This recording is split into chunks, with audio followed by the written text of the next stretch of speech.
Every day when we're on the road, people around us endanger themselves and others by looking at their phones while driving. There's the sneak-a-peeker who darts their eyes between the road and their texts, or the nightlighter who illuminates their car after dark. If that's you, reconsider before you find yourself becoming the fender bender-er, the got a ticket-er, or worst of all, the driver who killed someone. Put the phone away or pay. Paid for by NHTSA.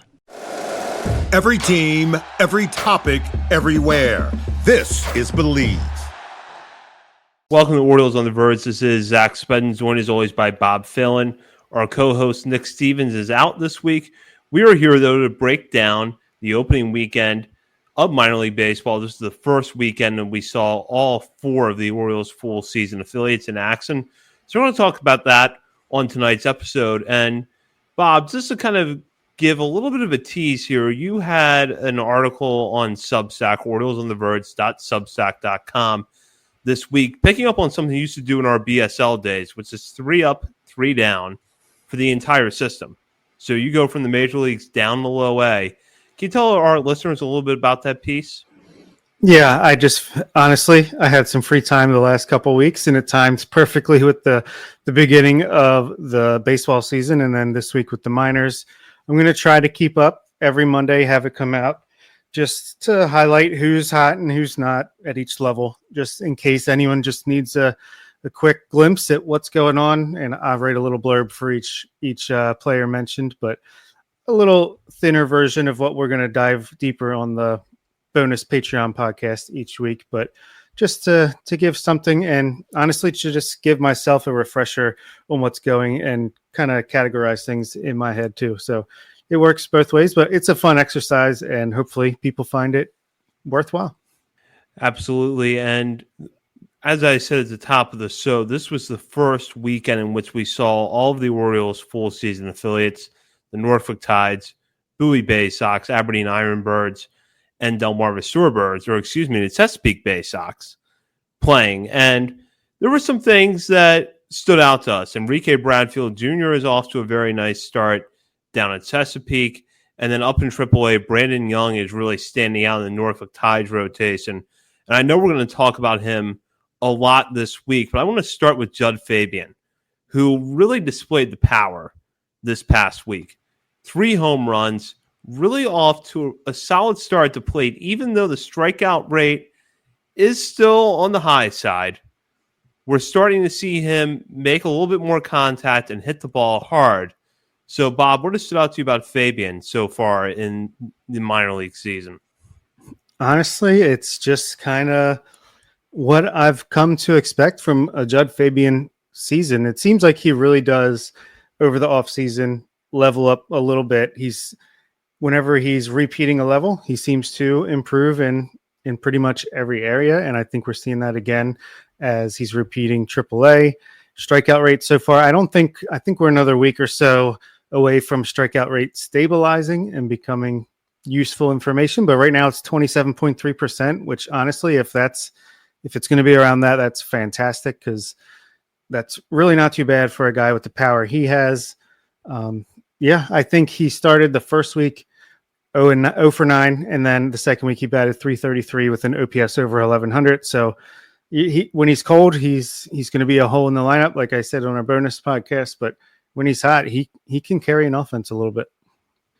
Well, and the walks are down a little bit right now. If you look at his walk percentage in Norfolk last year over a 30-game sample size, 8.8%. So far through just 8 games, it's down to 6.1. But his strikeout rate has come way down. He struck out over 40% of his plate appearances last year at Norfolk. Now he's hovering around 27.3%.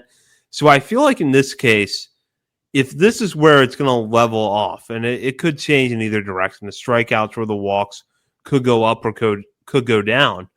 But if this is kind of where it levels off, you might consider this a little bit of a win. Maybe Fabian's not walking as much as you would like to see, but at the same time, his strikeouts coming down a lot, and he's able to tap into his power a little bit more.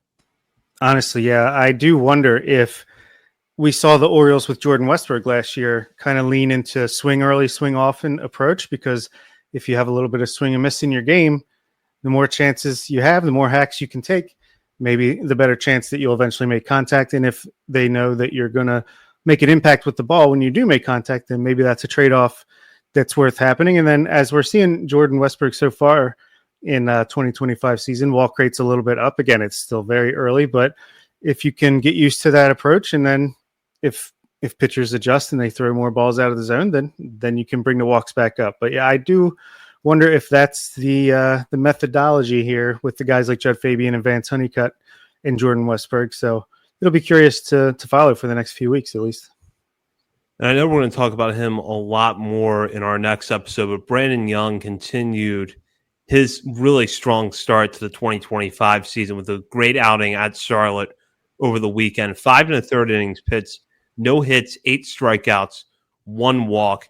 He looks really good right now. And it's not just the back of the baseball card stats for Young that are impressive, but the underlying pitch data over his first 2 starts has been really good. What are you seeing from him so far? I'm seeing a guy that's ready to pitch in the major leagues, to be honest with you. I mean, you hear Charlotte, the White Sox AAA affiliate, and you think, oh, so he wasn't facing anybody.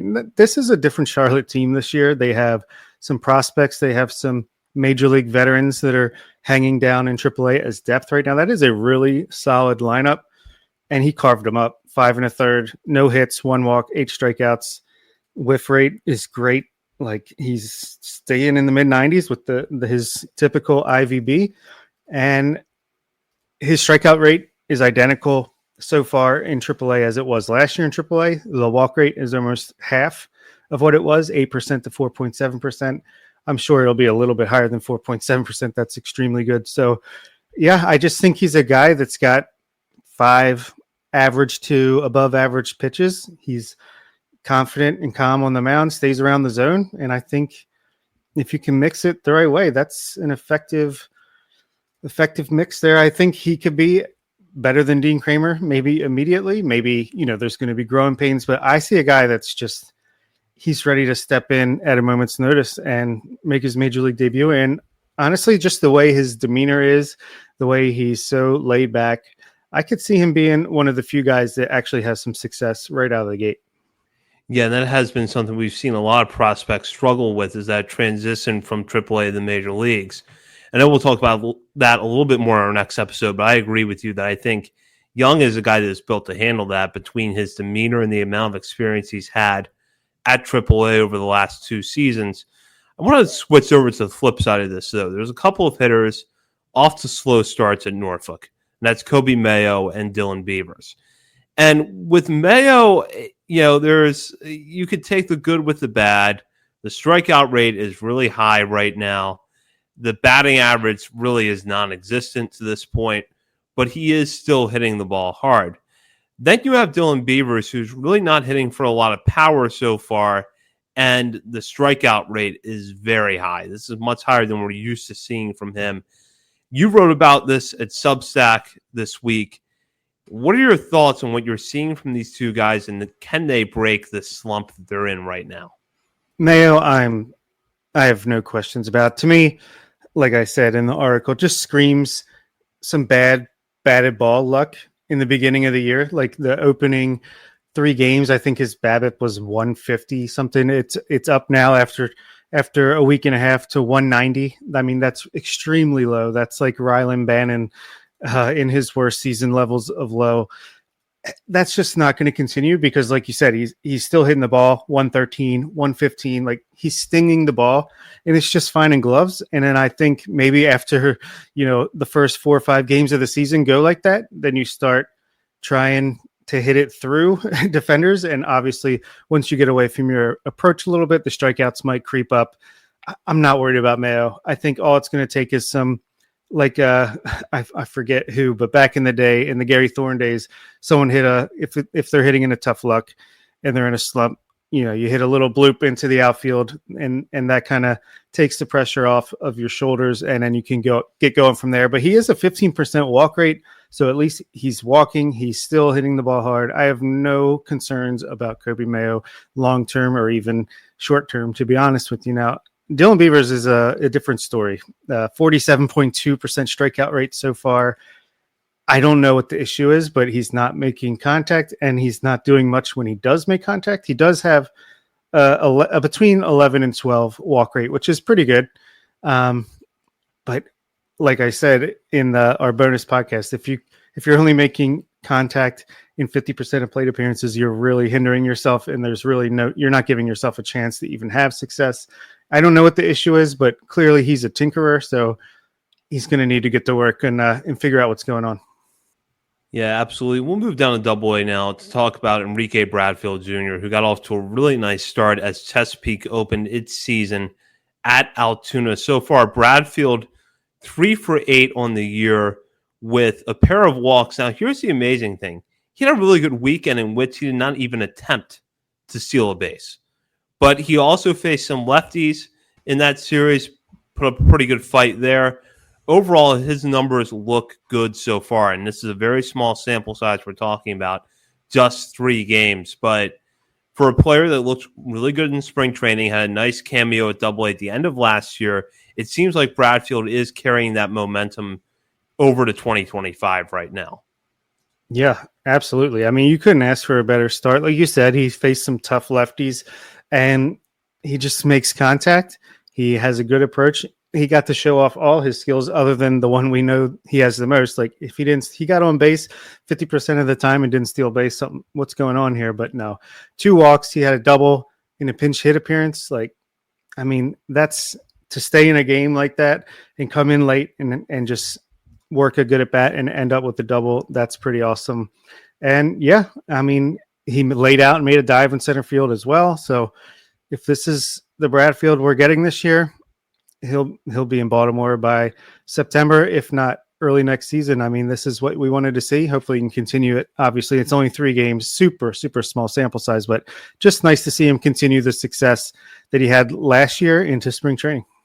Yeah, absolutely. And I know a lot of people are looking forward to seeing what Bradfield can do this year, not just because he's, consensus top 3 or top 4 prospects in this farm system, but a lot of people are looking ahead to 2026 to figure out, is Bradfield the successor to Cedric Mullins? We're a long ways away from answering that question, but he's off to a really good start this year. And I do think that if he continues this and he's able to hit the ball hard consistently, we can see him in Norfolk fairly early this year, maybe by June or July.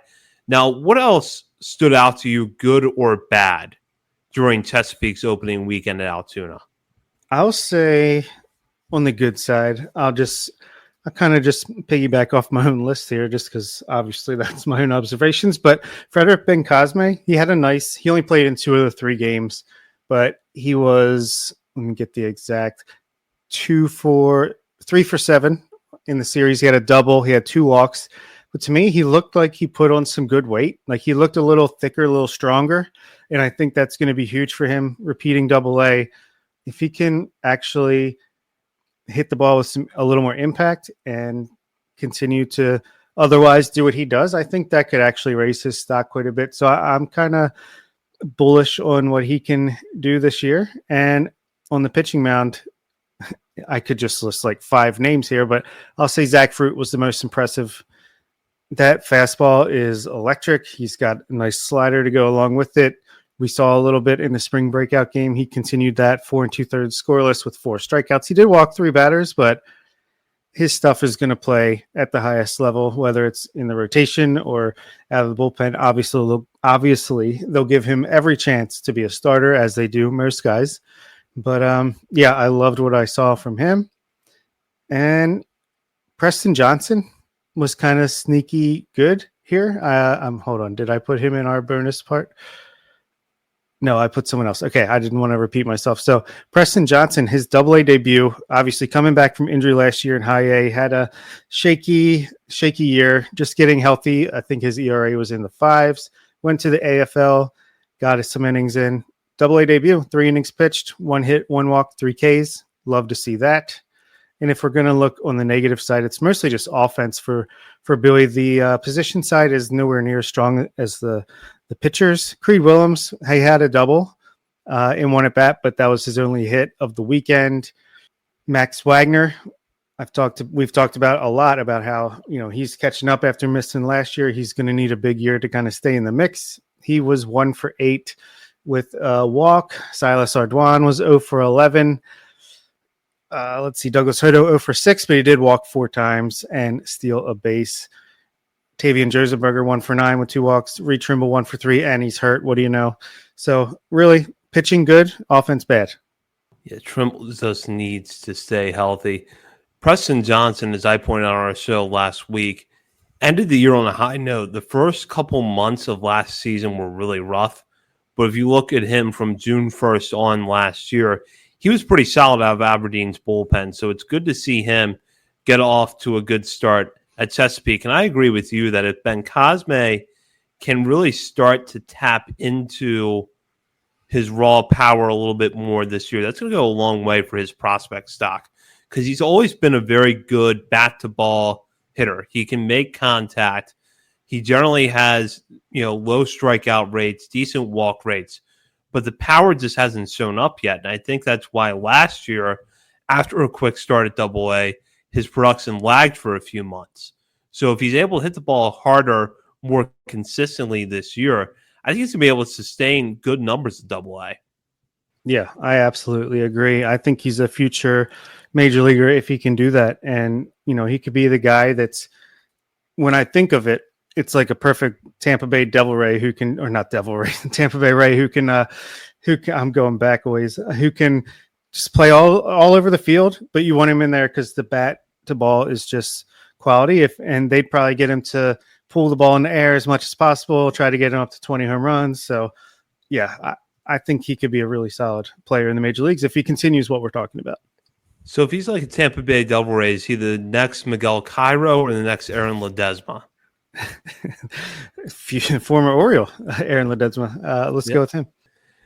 This episode is brought to you by Progressive Insurance. Do you ever think about switching insurance companies to see if you could save some cash? Progressive makes it easy. Just drop in some details about yourself and see if you're eligible to save money when you bundle your home and auto policies. The process only takes minutes, and it could mean hundreds more in your pocket. Visit Progressive.com after this episode to see if you could save. Progressive Casualty Insurance Company and Affiliates. Potential savings will vary. Not available in all states. Every day when we're on the road, people around us endanger themselves and others by looking at their phones while driving. There's the sneak-a-peeker who darts their eyes between the road and their texts, or the nightlighter who illuminates their car after dark. If that's you, reconsider before you find yourself becoming the fender bender-er, the got a ticket-er, or worst of all, the driver who killed someone. Put the phone away or pay. Paid for by NHTSA. All right, we'll go to Aberdeen, and I want to start with Michael Ferret. You touched on this at Substack. There has been comps about this before.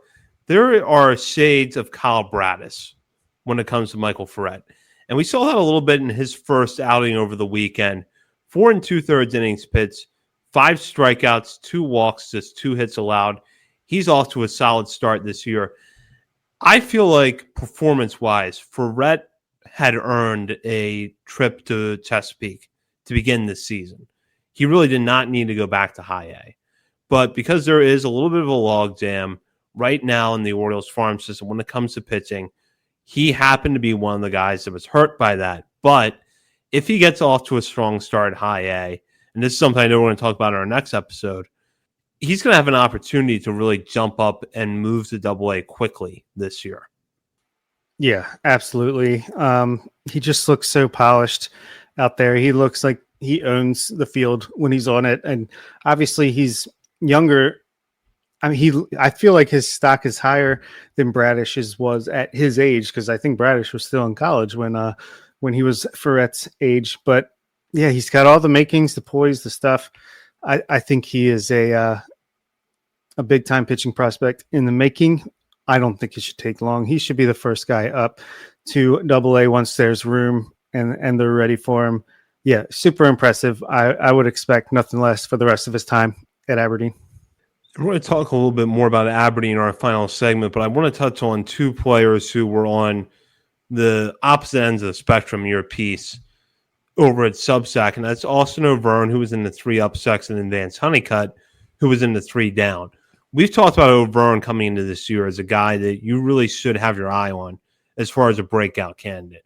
And in the first 3 games of the season, or any indication of what's to come, O'Vern is going to tap into that profile this season because so far this year, 273, 429, 545 slash line, again, over a very small sample size.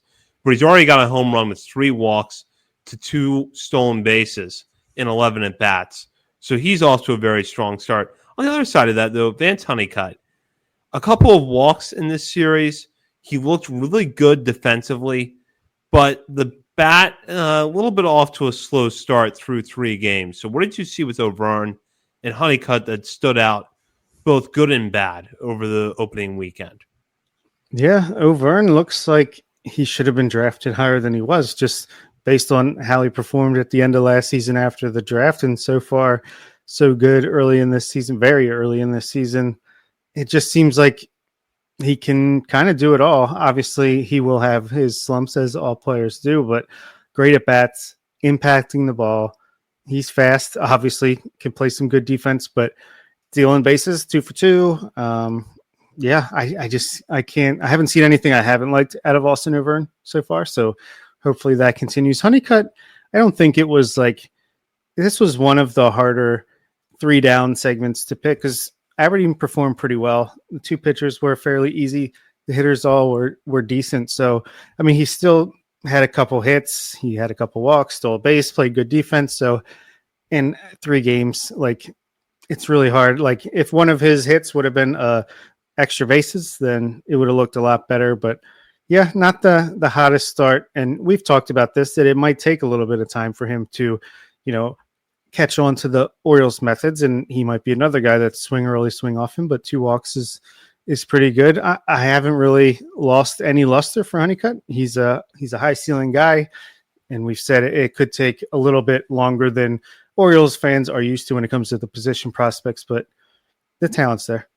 Yeah, I agree. And something I pointed out before is that there's usually 1 or 2 players every year who don't get off to the starts you want them to get off to at Aberdeen. You could go back a few years to Colton Cowser, Connor Norby, some of those guys that didn't perform well at high A. And I wouldn't be shocked if Honeycutt is that guy this year just because of the swing and miss tendencies that he has.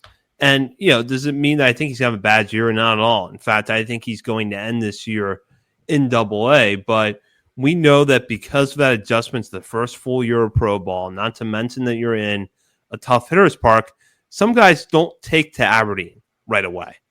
And this, could turn out to be a case of that. Again, 1 weekend is way too small of a sample size to come away with that determination, but we know from the last few years that it's probably going to happen to somebody, and it could very well be Honeycutt. Yeah, I don't know what it is because didn't the metrics say that Delmarva's a harder place to hit than Aberdeen? But maybe it's the batter's eye. Maybe it just depends on the player. That's something there just is harder to hit because we've seen it time and time again. Yeah, absolutely. And we'll go down to Delmarva now. And we're going to shout out a couple of players who appeared in the 3-up section of your article in the final segment tonight. But Isel Correa got off to a really nice start this weekend. And Correa was a guy that was promoted from the FCL to Delmarva last year, put up good numbers initially, but then over the course of the summer, it was kind of up and down with him. Wasn't necessarily missing a lot of bats with Shorebirds, despite the fact that his stuff suggested that his results should have been a little bit better. And there's a long way to go here. This is a raw pitching prospect, but from what we saw, the early returns of 2025 for Correa are pretty good. Yeah, for sure. And I know some fans don't even know who he is coming into the season. Bobby Jones, I'm talking to you specifically, but he is a legit pitching prospect in the system out of Cuba. Like a little bit raw, like you said, but got good stuff. 5 strikeouts to no walks. I like to see that. Seemed like he had a little bit of bad luck in this game as far as the ERA goes. But yeah, he's just another guy in a cascading waterfall of arm talent that the system is bringing to the table. And yeah, it'll be interesting to see how he does. I mean, they're going to need every single arm that they can find in Delmarva, because right now that team is not fantastic, but I think it will get better as the year goes on. Yeah, and a couple of prospects that we have pretty high expectations for this year did not get off to good starts. Both of their first outings were pretty bad. Killer Morphe and Iber Cartaya both had rough starts to the season over the weekend, and for both guys, command was an issue. Morphe walking 5 batters in 2/3 of innings pitched, while Cartaya walked 6 and hit 1 in 2 innings pitched. And I think with both pitchers, we know that the command is something they have to work on. They have really good stuff, but the command is often hit or miss with them. And over the weekend, frankly, it was a miss. But what did you see from them, that led to their struggles? And is this something that they can move past after an outing or two? Yeah, I think so, especially Morphe. I mean, we saw it in the spring breakout game. He gets himself so amped up, and with his arm action, it's pretty easy to see how that could fall out of whack a little bit. So, yeah, again, first start of the regular season, pitch count limit, but 5 walks, walking in a couple batters, not great. Did strike. He's got what is it? It's got to be like a big strikeout per 9 innings there. That's why we go by percentages with these 5 walks, but. Yeah, I think he just needs to settle down and just try to maybe dial it back a tick or two, just try to find the zone. And Cartaya, I'm not sure what's going on there, because 22 years old, he had some success already in low A, 6 walks over 2 innings. That's almost more concerning to me than the Morphe outing, but hopefully it was just, I don't know, jitters. Did he start the game or did he come in relief? Maybe it was something to do with that, but I'm not sure. To be honest. He came in relief after Chase also had a pretty good start for Delmarva in that game. And I want to go back to Morphe for a moment, because we've talked about this a lot before with other pitching prospects. DL Hall and Gene Pinto are 2 guys that come to mind where it was, you love the energy they have on the mound, but sometimes they're just a little bit too amped up. Do you think that that's the case with Morphe sometimes? It could very well be. And again, he's only 18 years old. So it's easy to forget that with the success and just how he burst onto the scene last year. And the ceiling that he has is enormous. But yeah, he's still only 18. Like, he's barely a legal adult. So you're going to have these moments where you recognize that he's just a kid and that there's plenty of time to go, even if he is advanced for his age. Yeah, absolutely. And with that, now we will head into our final segment, which is where we shout out a player from the outside the top 30 portion of our top 50 prospects countdown list for something that they've done over the past week, whether that has been a good game, a good week, or just something in the stat line that we find interesting. We want to shout out. And of course, this year that is brought to you by Checker Spot Brewing, located near Oriole Park at Camden Yards. Checker Spot Brewing is the perfect place for a pre- or post-game beer. You can find them at 1421 Ridgely Street. And when you're at Camden Yards, check out the beer stand behind home plate. You can get one of their signature beers. The Bird is the Word is available this year. Again, that is Checker Spot Brewing. We are in our final segment, last call by Checker Spot Brewing, where we're going to shout out 2 players for something they've done recently who are outside the top 30 portion of our top 50 prospects countdown list. And Bob, I will let you start this one out. You have a hitter that has been in and out of our top 50 since last year, and a pitcher that I know you really like and that you're thinking and hoping can turn it around in a second stint at low A, and so far, so good on that front. Yeah, the hitter is Jake Cunningham. Going to make me fall back in love with him. Early returns are good. He was in 2 games over the weekend. He was 2 for 5 with a double, a homer, 3 RBIs, 2 walks, and a stolen base. Sounds great until you realize that he was removed from Sunday's game after 1 plate appearance, and I haven't heard any reasons why. Hopefully nothing major, because he's another Reed Trimble type that just, if he could just only stay healthy. So hopefully he's okay, but off to a great start back in Aberdeen. And yeah, on the pitching side, I went with Delmarva's Jacob Cravey, who, as I talked about on last week's episodes, that he was like one of the few 2023 draft picks that just didn't have a great season, just really struggled in Delmarva, wasn't striking out a bunch of guys, walking a bunch of guys. But in his first appearance, 3 2/3 out of relief. Only gave up 2 hits, no runs, no walks, and 5 strikeouts. So love to see that. Hopefully he can continue that momentum and take that into the season and prove why he belongs in the long list of great pitching prospects that the Orioles got in the 2023 draft. 6th round out of some college I'd barely ever heard of, but we know that the potential is there. Yeah, it was encouraging to see both guys get off to the starts they got off to. And with Cravey, I felt like last year the stuff was often better than results. So I'm hoping that he's able to get off to the start at Delmarva and be one of the first guys up to high A at some point. I'm going to start in Delmarva for my picks this week and go with my hitter, and that's Kevin Guerrero, who had an excellent weekend for the Shorebirds in their series at Salem. He appeared in 2 games, going 2 for 5 at the plate with 2 doubles, with 2 walks against 1 strikeout. On top of that, stole a base. It has been a really rocky road for Guerrero in the last few years. Now, you might remember the Orioles acquired him in 2022, right before the season started, as part of the Cole Saucer Tanner Scott trade with the Marlins. And Guerrero has been at Delmarva for parts of the last 3 seasons and has not performed well. So your first instinct when you see him this year is he's playing for his professional career. You don't know how much longer he's going to last. But he's still only 20 years old. In fact, he's going to turn 21 in 10 days. So he's still a really young player. Hopefully now that he's a little bit older and he's had some experience at the low A level, he's able to settle in and have more success. Again, we got a long way to go to see whether or not it's going to happen this year, but so far, early returns are encouraging for Kevin Guerrero. And then for the pitcher, I got to go with Blake Money, who had an excellent outing on Saturday against Hub City for Aberdeen. 4 innings pitched, 1 run allowed on 2 hits of 4 strikeouts and 1 walk. He picked up the win as he appeared in a piggyback relief outing. What Money does really well when he is on is that he'll just throw strike after strike, locate his pitches consistently, work quickly, and that's exactly what we saw from him on Saturday.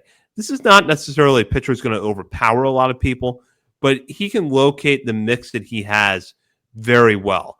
I thought that he deserved a shot at Aberdeen before last season ended. That didn't happen, I think, because of the logjam that was in front of him, but he's up there this year, and so far making the most of the opportunity he's getting because he had a very, very impressive debut. Yeah, I'm a big fan of Money. If you look at his numbers the second half of last year, they were amongst the best in the system. So happy to see him off to a good start after finally getting up to Aberdeen. And Kevin Guerrero, yeah, that's the beauty of these international prospects is you get more bites at the apple than you might expect at first glance. Look, Michael Hernandez is still in the system somehow. But Kevin Guerrero kind of reminds me of like Elia Prado or Steven, not Martinez, the other Steven that we had for so many years that I, for some reason, cannot recall. Acevedo. There it is. Yeah. Just, and it was kind of surprising, I feel like, for us to see his name on the break camp roster, but maybe that's because he's kind of something clicked for him and they saw that in early spring or whatever trainings they had over the off season. So let's give him a shot, see what he's got. Absolutely. And with that does it for this week's episode. We're going to be back later on this week with a mailbag. We're going to take questions from our listeners about all things Orioles. In the meantime, you can check us out on our many social media channels, including Facebook, Instagram, Threads, X, TikTok, YouTube, and Instagram. We're also over at Substack, OriolesOnTheVerge.substack.com. While you're browsing around the internet, be sure to head over to our Patreon community and sign up to become a member. At the $3, $5, or $10 levels, you will have access to a bonus weekly show from Bob, Nick, or myself, where we recap all the things that happened in the past week and look ahead to the following week in the Orioles farm system. And you will also get monthly updates to our top 50 prospects list. You don't want to miss that, so head over to Patreon now to check out our community. Not to mention you'll have access to Patreon-exclusive Discord channels in Discord. For Bob Phelan and Nick Stevens, this is Zach Spedden. You're listening to Orioles on the Verge, part of the Believe Podcast Network.